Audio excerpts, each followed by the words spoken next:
আমরা উত্তর অঞ্চলের মানুষ, আমরা ভর্তা ভাত বেশি খাই। গরম গরম ভাতের সাথে ভর্তা খেতে খুবই মজা লাগে।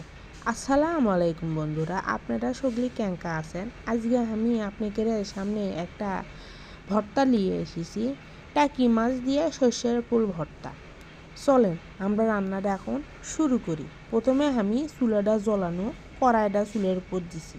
তারপরে সর্ষের ফুল দিলাম, আদা রসুন দিব, পেঁয়াজ দিব, মরিচ দিব, ধনে পাতা দিব, আর একটা মাছ, টাকি মাছ দিব।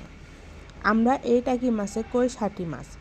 লবণ দিনু, হলুদ দিনু, আর দিনু তেল দিয়ে এখন ঢাকে দিনু।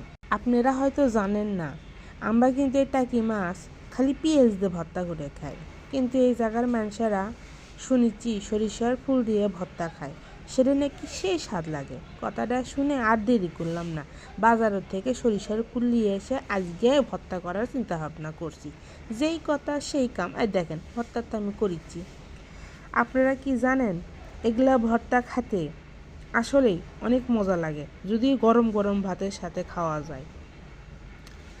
দেখেন পানি বাড়াচ্ছে, আমি কিন্তু পানি দিইনি।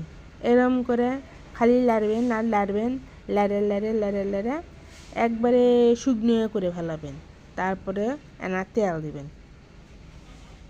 আর দেখেন আমি লাড়তে লাড়তে কী করে ফেলতেছি, মাছ আর মাছ আছে, মাছ ওখানে আমি ঘাটে ফেলে দিছি।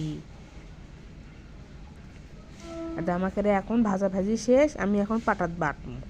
এই দেখেন বাটাটা আমি আপনাদের দেখানো না। আর দেখছেন বাটিছি, কেঙ্কা লাগিচ্ছে, সুন্দর লাগিচ্ছে না?